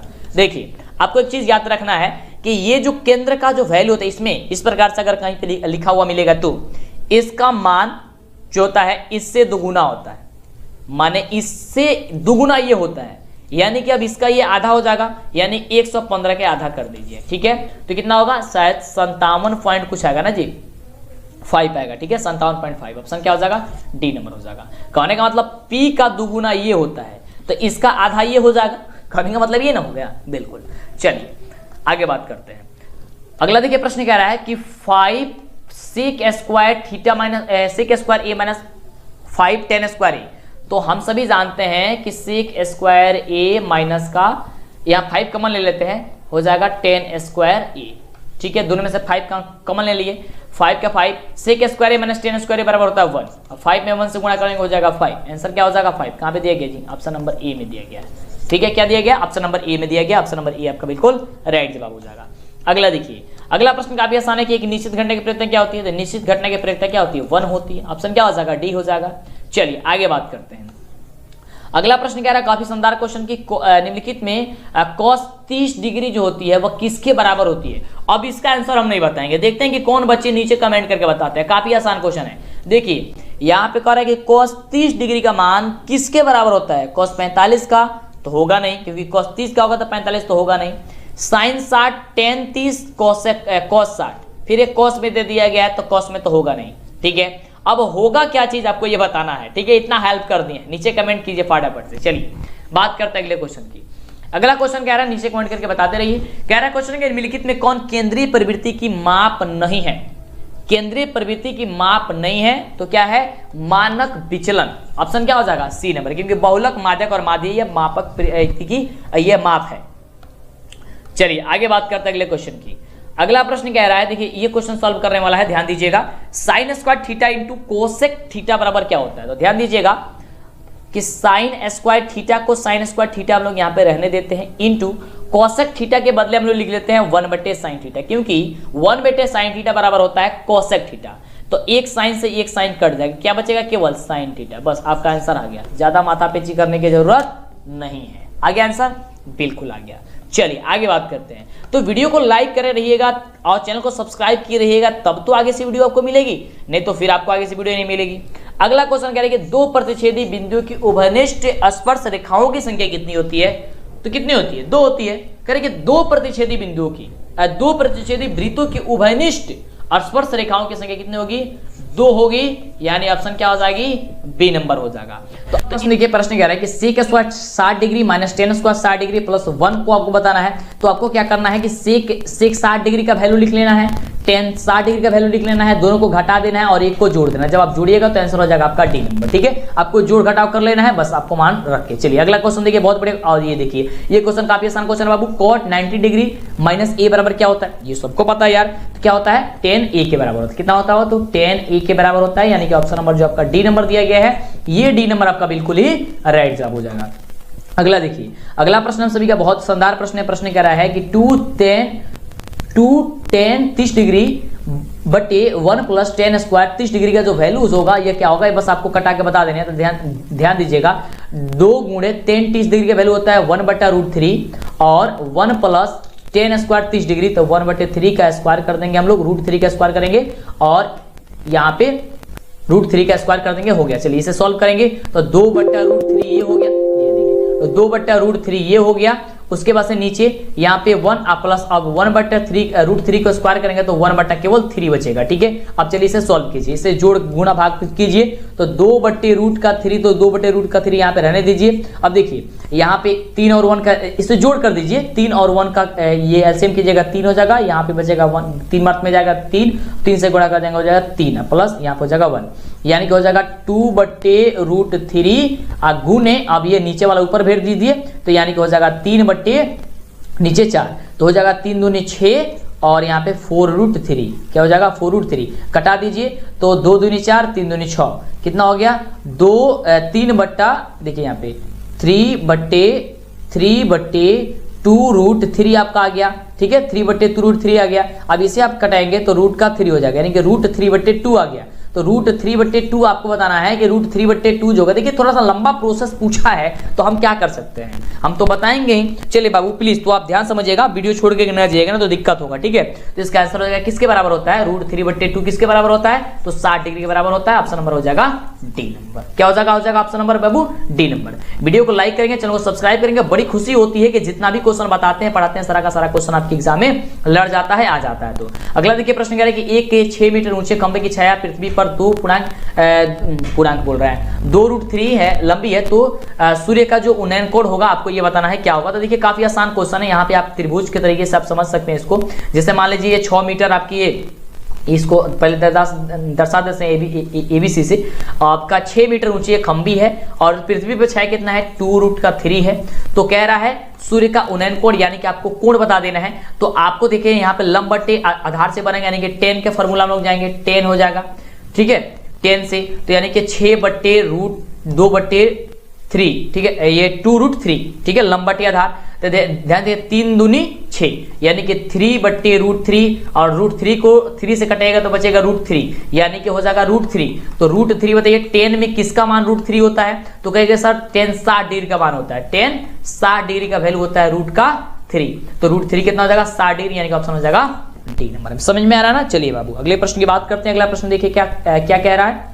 अगला नवा प्रश्न देखिए, बहुत ही शानदार प्रश्न पूछा गया है कि किसी मीनार की ऊंचाई अगर 15 मीटर है, जब सूर्य का उन्नयन कोण 60 डिग्री हो तो मीनार की छाया की लंबाई जो होगी वह जमीन पर क्या होगी। बहुत ही आसान क्वेश्चन है, ध्यान से समझिएगा, क्योंकि यही सभी क्वेश्चन जब आपके एग्जाम में पूछे जाते हैं तो आप कंफ्यूज हो जाते हैं। तो कंफ्यूज आपको नहीं होना है, आपको डरना नहीं बाबू, लड़ना है। आपके अंदर खून नहीं जुनून दौड़ना चाहिए। ये आपका 15 मीटर आपको दिया गया है, उसके बाद से नीचे छाया की लंबाई कितनी दी गई है बाबू, तो ये आपको ज्ञात ही करना है। और इसका उन्नयन कोण दिया गया 60 डिग्री, यानी कि 10 से बनाएंगे, 10 60 डिग्री से, तो हम लोग का बन जाएगा 10 60 बराबर हो जाएगा AB बटे BC। तो AB का मान कितना दिया गया 15, 15 बटे BC, BC तो निकालना ही है क्योंकि इसकी छाया की लंबाई निकालना है। तो यहाँ 10 60 का वैल्यू होता है √3, तो √3 बराबर हो जाएगा 15 बटे BC। अब इसको मल्टीप्लाई करेंगे तिर्यक, तो क्या हो जाएगा √3 BC बराबर हो जाएगा 15। तो BC बराबर हो जाएगा हम सभी के क्या चीज 15 बट्टी √3। अब √3 नीचे नहीं रहता, इसे हम लोग क्या करेंगे परिमीकरण कर देंगे, तो ऊपर √3 से गुणा कर देंगे, नीचे √3 से गुणा कर देंगे, तो हो जाएगा 15 √3 हो जाएगा, नीचे हो जाएगा √3, 2 को रूट हो गया तो एक रूट मतलब कि बाहर हो जाएगा 3, तो 3 हो गया नीचे, और 3 पचे हो जाएगा 15, यानी कि 5√3। तो 5√3 बाबू देखिए कहाँ पे दिया गया बाबू, ऑप्शन नंबर सी में दिया गया है, तो आपका ऑप्शन नंबर सी बिल्कुल ही राइट हो जाएगा। चलिए बात करते हैं अगले प्रश्न की, और अभी तक वीडियो को लाइक, चैनल को सब्सक्राइब नहीं किया जल्दी से कर दीजिए। ये देखिए क्वेश्चन आपको अभी बताया थे, मतलब पीछे वाले वीडियो में हमने बताया था आपको, और ये देखिए यहाँ पे भी क्वेश्चन लड़ गया। बड़ा खुशी होती है जब आपको सभी बताया हुआ क्वेश्चन आपके एग्जाम में लड़ जाता है, मॉडल पेपर में लड़ जाता है, बिहार बोर्ड जारी करता है तो ऐसा ही मिलेगा आपको आगे सारे क्वेश्चन, और आपको लड़ता जाएगा क्वेश्चन, आपके एग्जाम एकदम धमाल मचाना है आपको। तो जल्दी से पहले वीडियो को लाइक और चैनल को सब्सक्राइब जरूर कर दीजिए। अगला क्वेश्चन क्या है, निर्देशांक अक्षों के प्रतिच्छेदन बिंदु को हम लोग क्या कहते हैं। निर्देशांक अक्ष के प्रतिच्छेदन जो बिंदु होती है उसे हम लोग मूल बिंदु कहते हैं। काफी दिनों से बता रहे हैं आपको, कार्तीय और ऊर्ध्वाधर आपको तल को जब ये प्रतिच्छेद करते इसे क्या कहते हैं, और इसका मूल बिंदु होता है, मूल बिंदु कहते हैं, और मूल बिंदु का निर्देशांक होता है 0,0।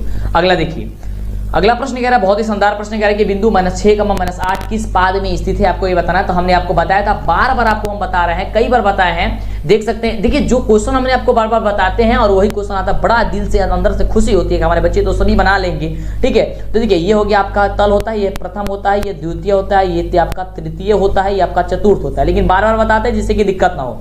इसमें होता है आपका टोटल प्लस प्लस, यानी कि दोनों प्लस प्लस, यहाँ पे होता है माइनस प्लस, उसके बाद से ये होता है दोनों माइनस, ये होता है आपको प्लस और माइनस होता है। तो कह रहा है दोनों माइनस में है, दोनों माइनस मतलब क्या हो जाएगा तृतीय पाद में हो जाएगा, यानी कि ऑप्शन नंबर क्या हो जाएगा सी नंबर बिल्कुल ही राइट जवाब हो जाएगा।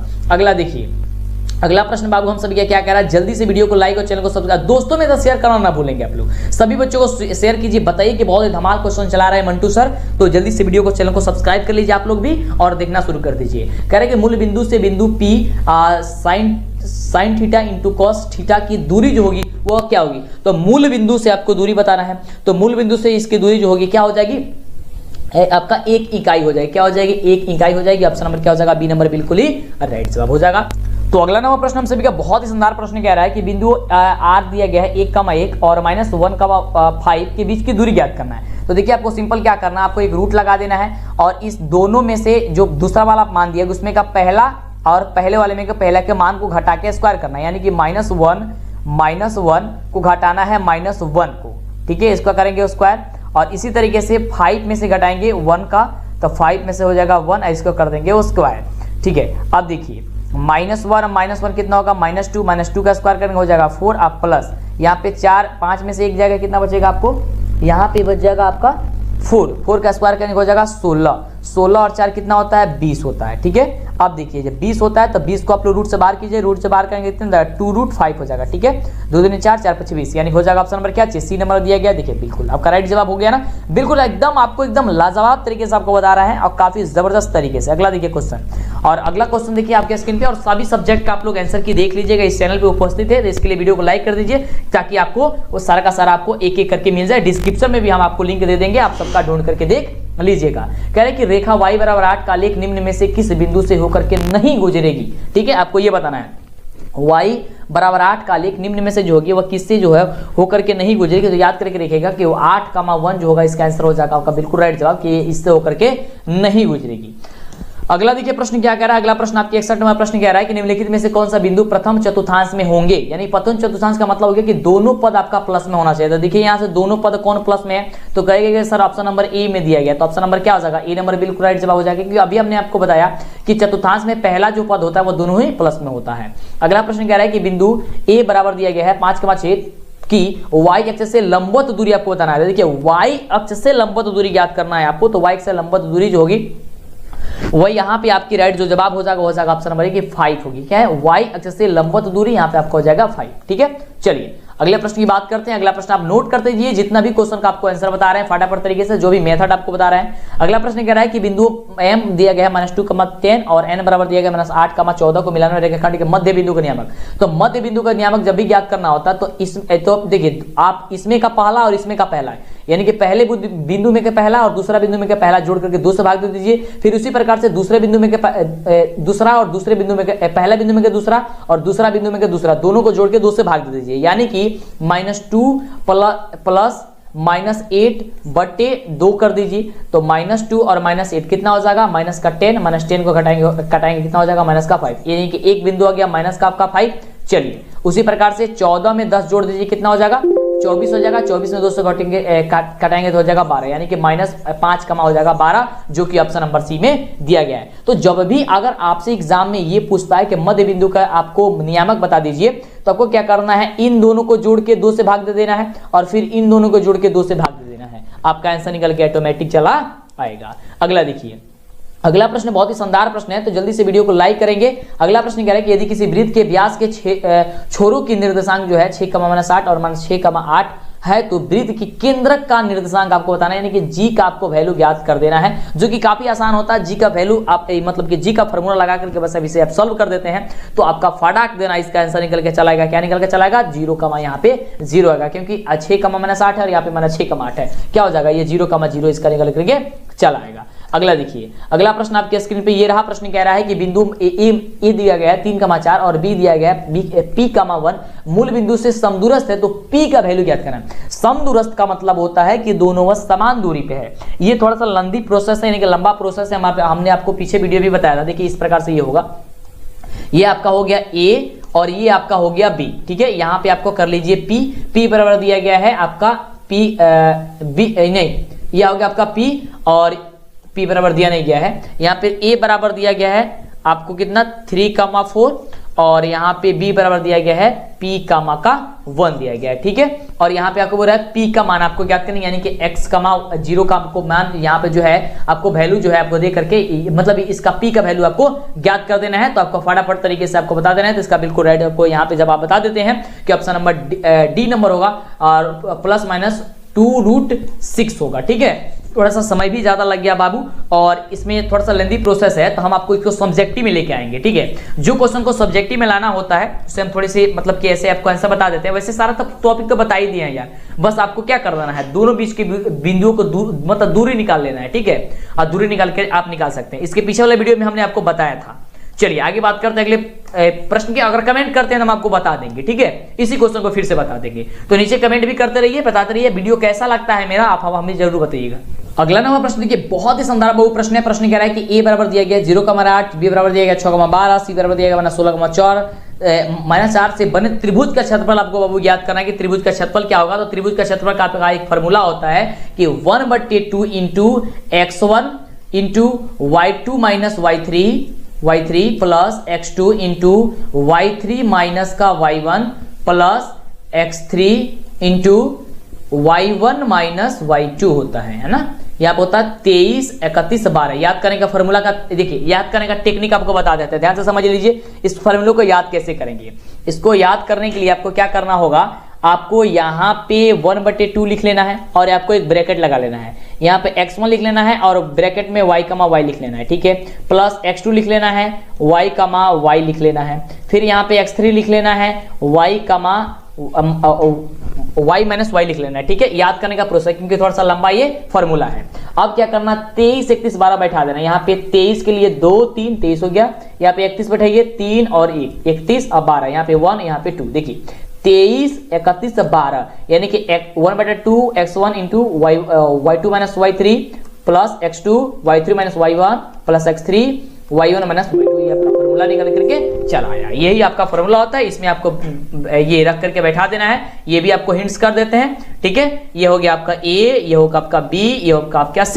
यहाँ पे हो गया 0,8, यहाँ पे हो गया आपका 6,12 और यहाँ पे हो गया -6, -4, ठीक है। ये आपका x1 y1, यहाँ पे x2y2, यहाँ पे x3y3, ठीक है। इस तरीके से बस आपको बस अब यहाँ पे मान रख लेना। अब किसको नहीं आएगा, सबको आएगा ना, बिल्कुल बाबू, मान रख के बना लीजिएगा। इसका आपका आंसर बता देते हैं, आपका आंसर हो जाएगा ऑप्शन नंबर डी, 4 वर्ग हो जाएगा, ठीक है। 4 वर्ग इकाई हो जाएगा जब इसे आप सॉल्व कीजिएगा। अगला प्रश्न देखिए, बहुत ही शानदार प्रश्न कह रहा है कि बिंदु 4,-3 तथा 9,7 को मिलाने वाले रेखाखंड को 3:2 में एक अनुपात में विभाजित करती है, तो वायु के निर्देशांक आपका जो वैल्यूज होगा वो वायु के निर्देशांक जो होगा वो क्या होगा, तो y के निर्देशांक होगा 3x7 + 2x - 3 + 2 होगा, यानी कि आपका आंसर नंबर क्या हो जाएगा, बी नंबर बिल्कुल ही राइट जवाब हो जाएगा। चलिए अगला प्रश्न की बात करते हैं। अगला प्रश्न ये रहा आपके स्क्रीन पे। प्रश्न कह रहा है, बहुत ही शानदार प्रश्न की, त्रिभुज ABC में यदि कोण A + कोण C = 120 डिग्री है तो कोण B का वैल्यू आपका क्या होगा। अब देखिए ध्यान से, कह रहा है कि अगर कोण A + C = 120 डिग्री है, यानी मान लीजिए एक त्रिभुज हो गया, अगर इसको और इसको मिला देते हैं तो 120 डिग्री हो जाता है।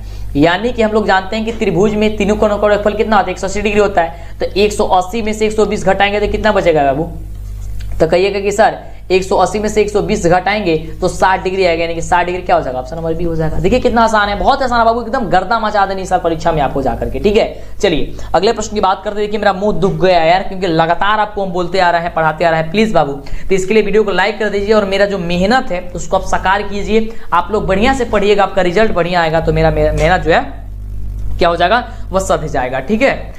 चलिए अगला प्रश्न देखिए। अगला प्रश्न कह रहा है कि यदि त्रिभुज ABC तथा त्रिभुज DEF में AB/DE = BC/DF है, FD है, तो ये समरूप त्रिभुज होंगे जब, ये समरूप त्रिभुज तब होंगे, ये आपका दो त्रिभुज हो गया। यहाँ पे त्रिभुज बता देते हैं, यहाँ पे देख लीजिए त्रिभुज, ये आपका दो त्रिभुज हुआ, एक त्रिभुज आपका ये हो गया और एक त्रिभुज आपका ये हो गया। एक त्रिभुज आप मान लीजिए ABC है और एक त्रिभुज आपका DE और F है, ठीक है। कह रहा है कि AB/DE है, यानी कि AB/ क्या है, ये आपका D और E है, और BC/ यानी कि ये BC/ क्या है, FD है, F और यानी कि ये है। तब ये समरूप कौन होंगे, तब ध्यान दीजिएगा, तब इसका समरूप जो होंगे कोण B, यानी कि ये वाला कोण और कोण D, ठीक है, कोण D यानी कि कोण ये वाला आपस में क्या होंगे, आपका समरूप होंगे, यानी कि ऑप्शन नंबर हो जाएगा आपका डी नंबर, इसका बिल्कुल ही राइट जवाब क्या हो जाएगा, नोट कर लीजिएगा कि डी नंबर इसका बाबू बिल्कुल ही राइट जवाब हो जाएगा। चलिए अगला नंबर प्रश्न देखिए, काफी जबरदस्त क्वेश्चन है कि त्रिभुज ABC समरूप त्रिभुज PQR में BC/QR है तो 1/5 है, तो त्रिभुज PQR/ABC आपको एरिया ऑफ त्रिभुज PQR/एरिया ऑफ त्रिभुज ABC का वैल्यू आपको जो होगा वो क्या होगा, तो ये ध्यान दीजिएगा क्या होगा। कह रहा है कि त्रिभुज PQR, तो PQR बराबर कितना दिया है, QR का वैल्यू 5 है, तो 5/1 यहाँ पे हो जाएगा 1। अब इसको दोनों का स्क्वायर कर दीजिए, बस आपको शॉर्ट ट्रिक याद करना है, 5 का स्क्वायर हो जाएगा 25, 1 का स्क्वायर 1, 25 को 1 से भाग दीजिए कितना हो जाएगा आपका 1, आपका बिल्कुल ही राइट जवाब हो जाएगा। ऑप्शन नंबर आपका जो ए नंबर होगा वो ए नंबर आपका बिल्कुल ही राइट जवाब हो जाएगा। अगला देखिए प्रश्न कह रही है, बहुत आसान क्वेश्चन है, तो फॉर्मूला बाबू कि tan 90 - a किसके बराबर होता है, तो tan 90 - a होता है cot a के बराबर, यानी कि ऑप्शन हो जाएगा बी नंबर, ठीक है, ठीक है बाबू, क्या हो जाएगा, बी नंबर हो जाएगा बिल्कुल। चलिए आगे बात करते हैं अगले प्रश्न की, जल्दी से वीडियो को लाइक और चैनल को सब्सक्राइब जरूर करेंगे, जिससे कि आगे से आपको वीडियो मिला करे। अगला प्रश्न करेंगे, दी गई आकृति में DE समानांतर BC है और यदि AD बराबर 5 सेंटीमीटर है और DB बराबर 6 सेंटीमीटर तो AE बराबर 8 सेंटीमीटर, तो EC का वैल्यू ज्ञात कर दीजिए। और यह क्वेश्चन हमने बार बार आपको बताया है और आपको बोले थे कि ये क्वेश्चन आपके एग्जाम में छप जाएगा, तो देखिए मॉडल पेपर में ये क्वेश्चन आपका छप गया। हमने आपको क्या बताया था, 9.6 आपका सेंटीमीटर यहाँ पे आंसर जो निकल के चला आएगा। आपको यहाँ पे दर्शा देते हैं, बस आपको बता देते हैं कैसे आपको निकालना है, ध्यान दीजिएगा। यहाँ पे कह रहा है कि AD बराबर, यानी कि AD बराबर 5 है, BD ये आपका BD बराबर 6 है, उसके बाद से AE के बराबर कितना है 8 है, तो EC यानी कि ये वैल्यू आपको बता देना है, तो कुछ नहीं करना है। ये आपका एक फॉर्मूला होता है, ये आपका ये होता है आपका AD होता है क्या चीज, BD होता है, बराबर होता है AE होता है हम सभी का EC होता है, ठीक है, EC होता है, ठीक है। तो यहाँ पे 5/6 दिया गया है, बराबर 8/ कितना दिया गया है, 8/ यहाँ पे निकालना है, EC निकालना है, ठीक है। तो 3 गुणा कर दीजिए तो 5EC हो जाएगा, EC बराबर हो जाएगा 848 हो जाएगा, तो EC बराबर कितना हो जाएगा 48/5 कटा दीजिए, आंसर हो जाएगा 9.6, ठीक है, क्या हो जाएगा 9.6 आपका आंसर आ जाएगा। अगला देखिए, objective subjective model paper online test देने के लिए आपको प्ले स्टोर में जाना है और प्ले स्टोर में जाकर के सर्च करना है DLS एजुकेशन, जो चैनल का नाम है। जैसे ही आप सर्च कीजिएगा DLS एजुकेशन तो आपके सामने हमारा ऑफिशियल ऐप ओपन होकर के चला आएगा। यहाँ पे आपको लिखा हुआ मिलेगा इंस्टॉल करने के लिए, तो आपको इंस्टॉल करना होगा। हमारे मोबाइल में इंस्टॉल हो चुका है तो यहाँ पे ओपन दिखा रहा है, तो आपको क्या करना है, इस ओपन पे क्लिक करना है, यानी कि ऐप को इंस्टॉल कर लेना है प्ले स्टोर से जाकर के DLS एजुकेशन ऑफिशियल ऐप को। नीचे डिस्क्रिप्शन में लिंक भी दिया गया है, जैसे आप क्लिक करेंगे यहाँ पे इस तरीके से आपके सामने ओपन होकर के चला आएगा। और यहाँ पे आपकी खास बात यह है कि बिहार बोर्ड से जो भी न्यूज आती है आपको यहाँ पे आपको न्यूज भी मिल जाएगी। यहाँ पे आपको साइंस पे क्लिक करते हैं तो साइंस का यहाँ पे आपसे पूछा जाएगा कि आपको क्या चाहिए, क्या आपको ऑब्जेक्टिव चाहिए, सब्जेक्टिव चाहिए, मॉडल पेपर टेस्ट चाहिए या फिर ऑनलाइन चाहिए, ये ऑनलाइन टेस्ट चाहिए, क्या चाहिए आपको। जैसे मान लीजिए कि ऑब्जेक्टिव चाहिए तो ऑब्जेक्टिव पे क्लिक कीजिए, यहाँ पे प्रत्येक चैप्टर का नाम आ जाएगा। आप जिस भी चैप्टर पे क्लिक करना चाहते हैं तो क्लिक कीजिएगा तो आपके सामने पूरा का पूरा क्वेश्चन यहाँ पे आ जाएगा। तो जल्दी से जाकर के प्ले स्टोर से डाउनलोड कीजिए DLS एजुकेशन ऑफिशियल ऐप और अपना तैयारी कीजिए। यहाँ पे सभी सब्जेक्ट का आपको तैयारी जबरदस्त तरीके से कराई जा रही है। और हमारे वेबसाइट जाकर के सर्च कीजिएगा गूगल पे DLS एजुकेशन ऑफिशियल। अगला प्रश्न कह रहा है, बहुत ही शानदार प्रश्न है। प्रश्न कह रहा है कि दो समान कोणिक त्रिभुजों में उनके संगत भुजाओं का अनुपात सदैव समान रहता है तो उन्हें क्या कहा जाता है। ये तो बहुत बढ़िया क्वेश्चन है और ये क्वेश्चन देखिए आपको सिद्ध करने के लिए भी एग्जाम में पूछा जाता है। उसे कहते हैं हम लोग थेल्स का, थेल्स कहते हैं। उसे में क्या कहते हैं बाबू, थेल्स कहते हैं, यानी कि ऑप्शन हो जाएगा ए नंबर। अगला देखिए प्रश्न बहुत ही शानदार प्रश्न है बाबू। जल्दी से वीडियो कभी तक लाइक नहीं किया, लाइक कर दीजिए। मेरा मुंह तो अब दुख गया है यार, बोलते बोलते बहुत बोले हैं यार उसी समय से। तो प्रश्न कह रहा है बाबू, लेकिन खत्म करना है यार क्योंकि 100 क्वेश्चन है। अगला क्वेश्चन है कि एक बाह्य बिंदु से एक वृत्त पर कितनी स्पर्श रेखाएं खींची जा सकती है। तो ध्यान दीजिएगा, एक बाह्य बिंदु से एक वृत्त पर जो है वह कितनी स्पर्श रेखाएं खींची जा सकती है। तो याद करके रखिएगा, दिमाग में बैठा लीजिए, कहीं नोट कर लीजिए कि वह 2 रेखाएं खींची जा सकती है। यानी कि ऑप्शन क्या हो जाएगा आपका, ऑप्शन नंबर जो बी नंबर कह रहा है, ये बी नंबर आपका बिल्कुल सही उत्तर हो जाएगा। एक बाह्य बिंदु से एक वृत्त पर कितनी स्पर्श रेखाएं खींची जा सकती है। अगला प्रश्न कह रहा है हम सभी का, अगला प्रश्न है कि यदि आकृति PA तथा PB में 2 स्पर्श रेखाएं हैं, केंद्र O से गुजरती है तो 40 डिग्री अगर कोण APO है, यानी कि P का वैल्यू यानी कि ये आपका 40 डिग्री है, तो कोण OAB, OA और B किधर है जी, यहाँ पे ये OAB, यानी कि ये आपको ज्ञात करना है। ध्यान देंगे, आपको कौन ज्ञात करना है, आपका ये वाला A वाला का आपका कोण का मान जो है वो आपको ज्ञात करना है। तो ध्यान देंगे, ये आपका कितना दिया गया है, 90 डिग्री दिया गया है, यही है 90 बोल रहा है, 40 डिग्री दिया गया है। तो जब ये 40 डिग्री दिया गया है तो यहाँ पे जब आप लोग मान ज्ञात करेंगे, इसका ये दुगुना होता है। ये देखिए ध्यान से, आप ध्यान समझिएगा, ये 40 है तो इसका ये दुगुना आपका होता है 80 हो जाएगा। ये कितना हो जाएगा, ये 80 हो जाएगा। जब ये 80 हो जाएगा तो ये भी 40 हो जाएगा और इधर वाला भी 40 हो जाएगा, यानी कि ये भी आपका 40 ही हो जाएगा। क्या हो जाएगा 40, ऑप्शन नंबर क्या हो जाएगा, ए नंबर आपका बिल्कुल ही राइट जवाब हो जाएगा। ठीक है, चलिए आगे बात करते हैं अगला प्रश्न की। अगला प्रश्न हम सभी क्या कह रहा है बाबू, तो चलिए अगला नंबर हम सभी का प्रश्न कह रहा है 76 नंबर प्रश्न की दी गई आकृति में QOR वृत्त का व्यास है तथा PQ बराबर PR है, तो कोण PQR बराबर आपका वैल्यू जो होगा वह क्या होगा। यानी कि यहाँ पे Q का वैल्यू आपको क्या बताना है, यहाँ का आपको वैल्यू बताना है। और PR और PQ और PR बराबर है, यानी कि PR कहाँ गया जी, PQ ये और PR ये दोनों आपस में बराबर है, तब आपको बताना है। तो ध्यान दीजिएगा, इसका बिल्कुल राइट जवाब जो होगा वो 45 डिग्री हो जाएगा। कितना हो जाएगा, 45 डिग्री हो जाएगा। ऑप्शन नंबर आपका सी नंबर हो जाएगा। चलिए अगला क्वेश्चन देखिए आपके स्क्रीन पे, ये रहा प्रश्न कह रहा है हम सभी का बहुत बढ़िया प्रश्न है। प्रश्न कह रहा है कि यदि O केंद्र वाले वृत्त में AB और AC 2 स्पर्श रेखाएं इस प्रकार हो कि कोण BOC 160 डिग्री हो, तो कोण CAO का वैल्यू ज्ञात करना है। तो बात काफी आसान है, हमने आपको कई बार बताया भी इसको। देखिए ये आपका वृत्त हो गई, ये कह रहा है कि इसके 2 स्पर्श रेखाएं इस प्रकार से खींची गई है। ठीक है, इस प्रकार से खींची गई है, ये आपका केंद्र आपका हो गया। कह रहा है कि AB और AC, AB और AB और यहाँ पे C आप कह सकते हैं। ठीक है, AB नहीं, यहाँ पे A है जी, यहाँ पे B और C है। ठीक है, चलिए AB और BC आपका हो गया। चलिए उसे अब इससे क्या मतलब है, कोई मतलब नहीं है, मतलब कि इससे मतलब नहीं होता है आपका कोई भी चर मान आप रख सकते हैं, उससे मतलब नहीं है, बस हमको वैल्यू निकालना है। ठीक है, तो कोण BOC यानी कि O का वैल्यू यहाँ पे, यानी कि इसका वैल्यू आपका 110 डिग्री दिया गया है। ठीक है, 110 दिया गया है। तो आपको बताना है कोण CAO, कोण CAO यानी कि इसका वैल्यू आपको बताना है। ठीक है, यानी कि यहाँ का जो वैल्यूज है, ये वैल्यू आपका जो होगा वह क्या होगा आपको ये बताना है। तो आपका इसका जो हैगा वो आधा होता है, आपको हमने पहले बताया था कि इसका आधा होता है, और ये आपका 90 डिग्री होता है, ठीक है। यहाँ आपका 90 डिग्री होता है, ये आपका 90 डिग्री होता है, ठीक है। तो ये हो जाएगा आपका 35 दूनी 70, यहाँ पे जो कोण निकलेगा यहाँ पे आपको 35 निकलेगा, ठीक है, 35 निकलेगा। ऑप्शन क्या हो जाएगा आपका 77 का ऑप्शन नंबर सी होगा बाबू, सी होगा, क्या होगा, सी होगा। चलिए आगे बात करते हैं।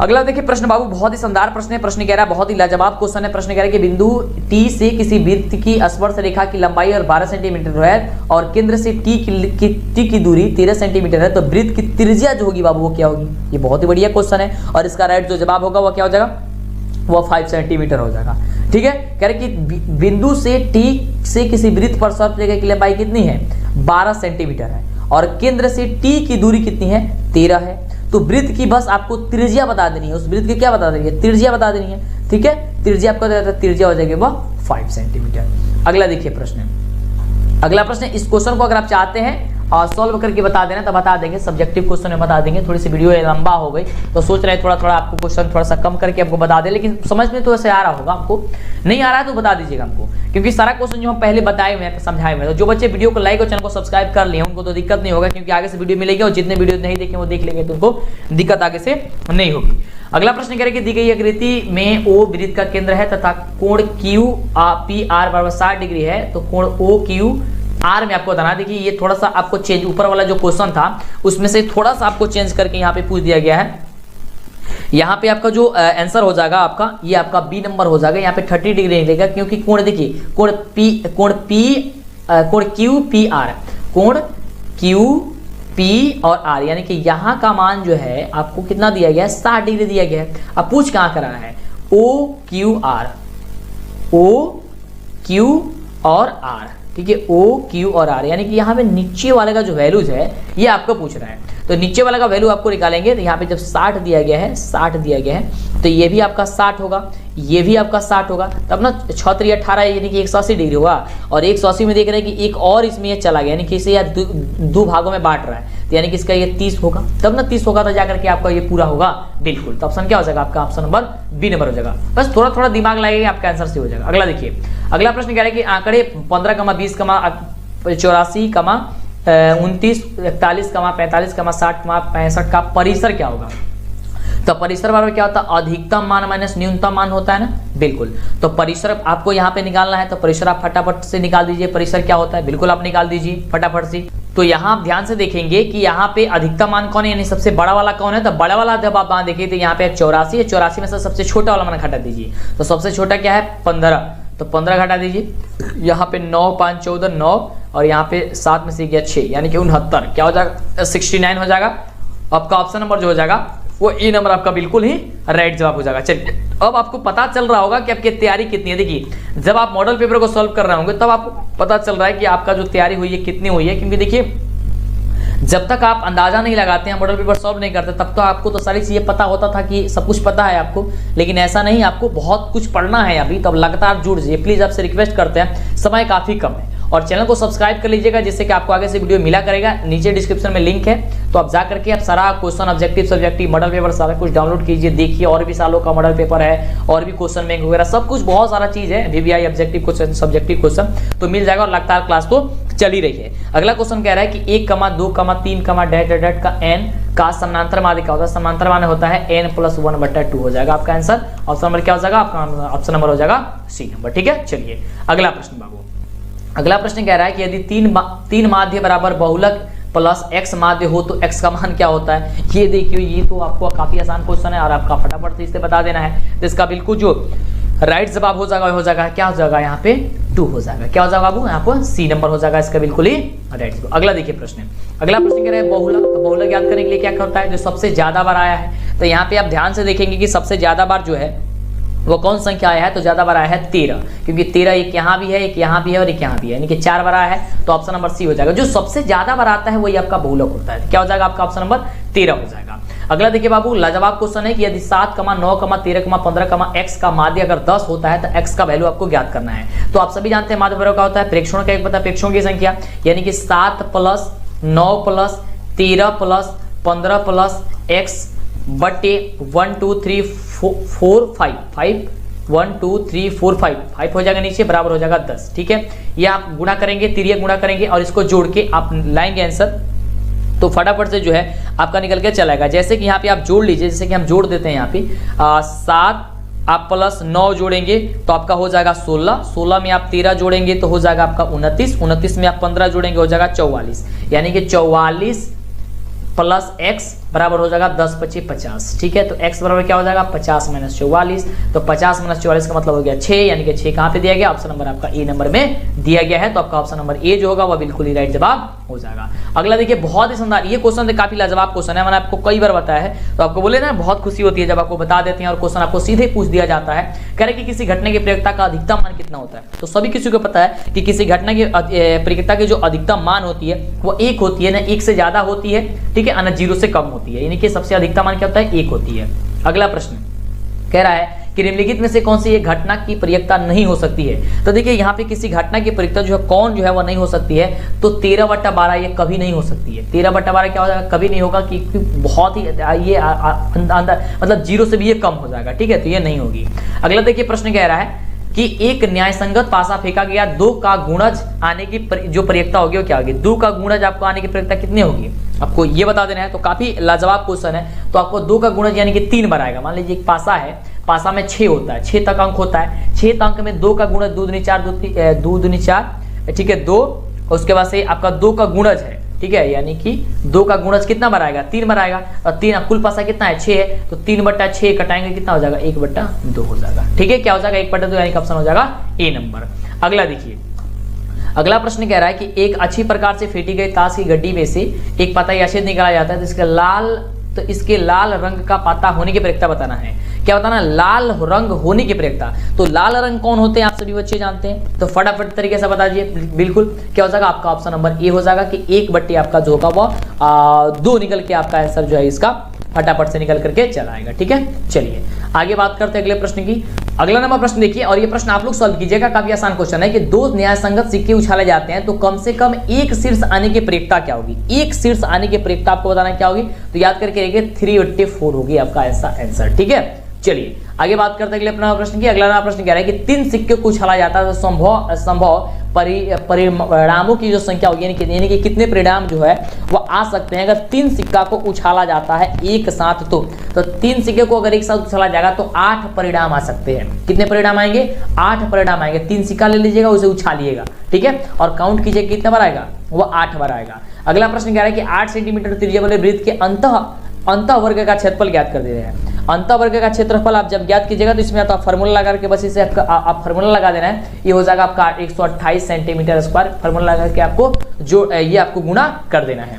अगला देखिए प्रश्न, अगला प्रश्न कह रहा है कि 2 वृत्तों की परिधियों का अनुपात 4:5 दिया गया, तो क्षेत्रफलों का अनुपात क्या होगा। ये तो काफी आसान क्वेश्चन है, कुछ नहीं करना है, बस इसको दोनों का स्क्वायर कर देना है। ठीक है, तो 4 का स्क्वायर हो जाएगा 16, 5 का 16 हो जाएगा 25, 16/25 कहाँ पे दिया गया, ऑप्शन नंबर सी में दिया गया। ऑप्शन नंबर क्या हो जाएगा, सी नंबर आपका बिल्कुल ही राइट जो हो जाएगा। चलिए आगे बात करते हैं अगले प्रश्न की। अगला प्रश्न कह रहा है कि अगला देखिए प्रश्न कह रहा है, अगला प्रश्न है कि यदि एक समबाहु त्रिभुज का क्षेत्रफल 9√3 सेंटीमीटर है तो इसकी भुजा क्या होगी। आपको फटाफट तरीके से इसको बना लेना है, काफी आसान क्वेश्चन है, इसे बस आप सॉल्व कीजिएगा फॉर्मूला पे, तो फॉर्मूला पे इसका आंसर निकल जाएगा। भुजा बताना है, भुजा का मतलब क्या है, आपको ए का मान आपको बता देना है। आपको क्षेत्रफल यहाँ पे दिया गया है, तो काफी इजी क्वेश्चन है, आपका राइट जवाब हो जाएगा आपका ऑप्शन नंबर 6 हो जाएगा। क्या हो जाएगा इसका 6 आपका बिल्कुल राइट जवाब हो जाएगा। चलिए अगला नंबर प्रश्न कह रहा है कि यदि R1 और R2 त्रिज्या वाले 2 वृत्तों की यहाँ पे 2 परिधियों का योग जो है R त्रिज्या वाले वृत्त की परिधियों के बराबर होता है तो क्या होगा। ये आपके एग्जाम, ये आपका ये किताब में भी क्वेश्चन दिया गया है। इसका आंसर होता है R1 + R2 बटे कैपिटल R होता है। क्या होता है, R1 + R2 बराबर कैपिटल R होता है। अगला देखिए प्रश्न, अगला प्रश्न बहुत ही शानदार क्वेश्चन है बाबू, जल्दी से अभी तक जो बच्चे वीडियो को लाइक नहीं किए लाइक कर दीजिए, चैनल को सब्सक्राइब कर दीजिए, और इसमें का चुन के क्वेश्चन हम इस टाइप के क्वेश्चन और भी बहुत सारे बताने वाले हैं। और जितना बताए थे सारा का सारा क्वेश्चन मैंने लड़ ही गया है, और कुछ ऐसे क्वेश्चन है जो नहीं लड़ा हुआ है, आपको हम जो बताए हुए थे, लेकिन वो आगे से अभी तो बाकी था, अभी तो बाकी है पढ़ाना, तो सारा क्वेश्चन आपको लड़ जाएगा, आपके एग्जाम में दिक्कत नहीं होगा आपको, बिल्कुल ठीक है। चलिए, तो जो बच्चे हमसे पहले से जुड़े उनको तो पता है, बहुत जबरदस्त क्लास चल रही है। प्रश्न कह रहा है यदि शंकु की ऊंचाई और त्रिज्या 3 गुनी हो जाती है तो शंकु का आयतन क्या होगा। देखिए शंकु की ऊंचाई और त्रिज्या जो है दोनों जो है वो क्या हो जाती है 3 गुनी हो जाती है, तो उसका आयतन जो होगा वो आपका क्या होगा, वह 27 गुना हो जाएगा। याद करके रखिए कितना गुना हो जाएगा, वह 27 गुना हो जाएगा। याद कर लीजिएगा, तो ये क्वेश्चन बदलेगा नहीं, क्योंकि ये क्वेश्चन आएगा तो सीधे आपके एग्जाम में यही क्वेश्चन आएगा। ठीक है, चलिए अगला प्रश्न कह रहा है, अगला देखिए अब हम लोग समाप्त करने वाले हैं, 96 नंबर क्वेश्चन तक पहुंच चुके हैं। अगला प्रश्न है कि 8 त्रिज्या वाले अर्धगोला के कुल पृष्ठ का क्षेत्रफल क्या होगा। ये देखिए, ये तो फॉर्मूला आया, फॉर्मूला क्या होता है 3πr² होता है। ये तो फॉर्मूला क्या होता है 3πr² होता है। चलिए बिल्कुल आगे देखिए, अगला प्रश्न क्या कह रहा है, डिस्क्रिप्शन में सबका लिंक है, अगर की सब्जेक्ट को दबा करके आप चेक कर लीजिएगा, पहले पूरा क्वेश्चन का देख लीजिए। अगला कह रहा है शंकु के छिन्नक का आयतन क्या होता है। ये भी आपका क्वेश्चन, ये आपका क्या है फॉर्मूला है कि 1/3 pi h into R, capital R² plus R² plus R into R होता है। ठीक है, ये आपका हो जाएगा ऑप्शन नंबर ए।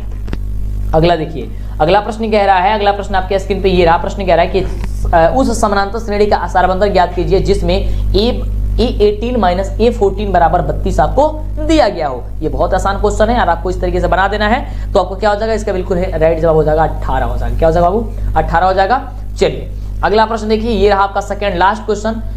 तो अगला क्वेश्चन है कि गोला का व्यास, आगे की बता देंगे वीडियो में, ठीक है, दिक्कत नहीं होगा, जो दिक्कत होता है नीचे कमेंट में बता दीजिएगा। अगला क्वेश्चन है कि गोला का व्यास अगर 42 सेंटीमीटर है तो इसका पृष्ठ क्षेत्रफल जो होगा वह क्या होगा, आपको ये बताना है। अगर व्यास दिया है तो त्रिज्या निकाल लीजिए, त्रिज्या निकालने के बस आपको पृष्ठ क्षेत्रफल ज्ञात कर दीजिए फॉर्मूला से। त्रिज्या निकालेंगे क्या होगा, 42/2 क्या करेंगे, कितना 21 हो जाएगा, त्रिज्या R निकल गया। चलिए R आपका 21 निकल गया, 21 निकल गया तो पृष्ठ क्षेत्रफल आपको बस आपको गुणा कर देना है। तो इसका राइट जवाब हो जाएगा ऑप्शन नंबर 3। आपको बता देते हैं आंसर, क्योंकि हम निकाल चुके हैं पहले 5544 का आंसर सेंटीमीटर स्क्वायर आ जाएगा। ये रहा आपका लास्ट क्वेश्चन बाबू, और आपका इसमें रहा सब्जेक्टिव और क्वेश्चन, उसको भी बता देते हैं कहां पे मिलेगा सब्जेक्टिव क्वेश्चन की भी, तो ध्यान दीजिएगा। प्रश्न कह रहा है कि बेलन की ऊंचाई 14 सेंटीमीटर है और बेलन के वक्र सतह का क्षेत्रफल जो है 264 सेंटीमीटर है, तो इसका आयतन बस आपको ज्ञात कर देना। क्या है, ऊंचाई दिया गया है और बेलन का वक्र सतह का क्षेत्रफल आपको दे दिया गया है। ठीक है, तो क्षेत्रफल से और सारी चीजें निकाल लीजिएगा और आयतन को फॉर्मूला से निकाल लीजिएगा। इसका आंसर बता देते हैं, आंसर हो जाएगा आपका ऑप्शन नंबर डी नंबर। ठीक है, मुंह दुख गया यार, आगे की वीडियो में हम बता देंगे, सब्जेक्टिव में भी ये क्वेश्चन आ देंगे कि ये सब्जेक्टिव टाइप क्वेश्चन है। ठीक है,